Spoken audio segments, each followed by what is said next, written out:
In this video, we're going to take a look at how we calculate the area of a triangle. There are three different types of, there's a couple different types of triangles which we're going to cover in the next slide. But to begin with, we're going to look at just the generic form of an area of a triangle. To do so, we actually need to begin with a rectangle. Okay, rectangles have areas of length times width. Or another way of writing this, instead of doing length times width, is to look at it in terms of a base times height. Okay, keeping in mind base times height meet at a right angle. Okay, how do we look at the terms of this area?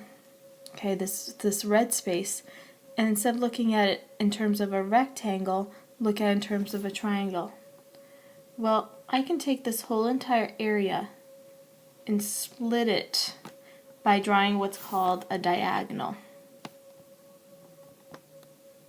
Okay, the diagonal goes from one corner to another corner. Well, what did I just basically do?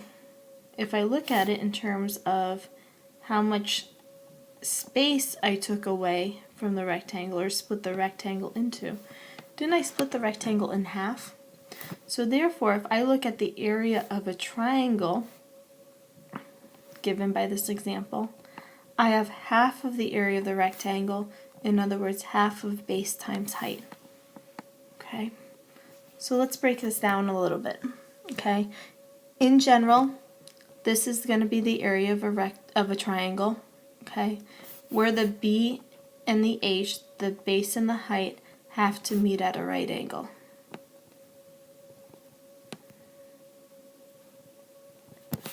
Okay, so vocabulary wise. Okay, if I have a right triangle,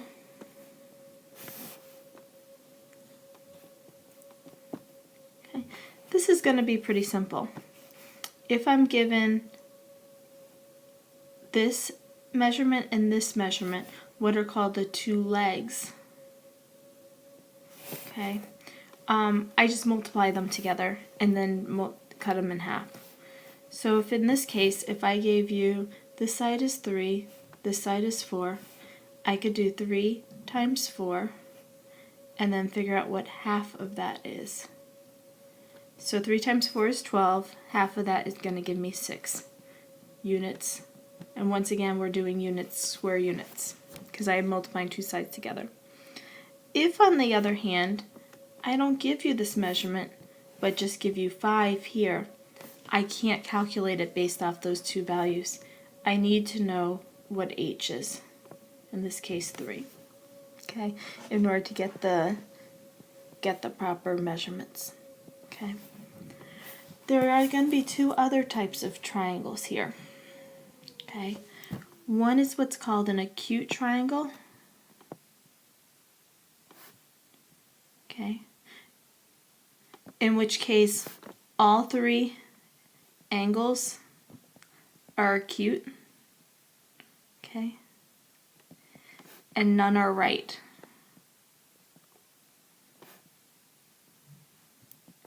Okay. So what needs to happen in this case, it doesn't matter which side I call the base, but what I need is a measurement that's meeting at a right angle.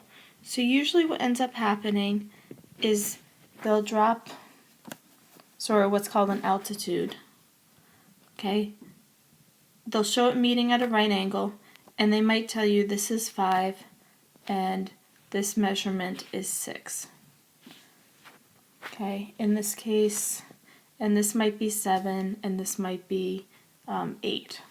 Okay, you cannot assume 7 and 8 meet, the sides that are lengths of 7 and 8 automatically meet at a right angle. And you can't just use any old side. The two sides you need to use for your base and height are what meet at this right angle.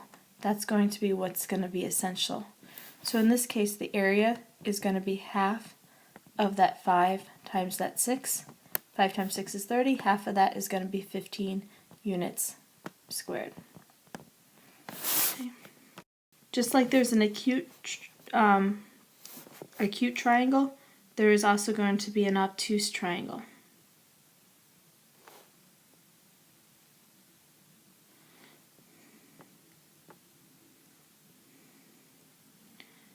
Okay. And sometimes, instead of being drawn inside the triangle, what also may happen is where one of the sides might be extended out in order to meet something at a right angle. So for example, I might extend this space out, this side out, and might draw my height here and show this meeting at a right angle. And what might be told to you is that this whole length here might be 6, this side might be 8,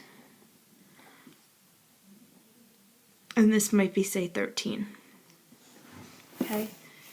In this case, once again, I need to see which two meet at right angles. In this case, the 6 and the 8. So I'm going to do the areas given by what is half of 6 times 8. And that's going to end up being 48 is 6 times 8.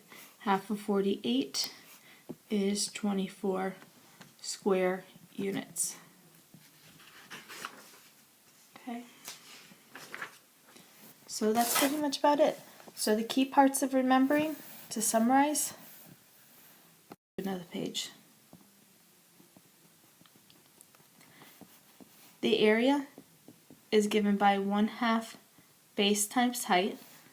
I'm going to always have some sort of units being squared, and your base and your height must meet at a right angle.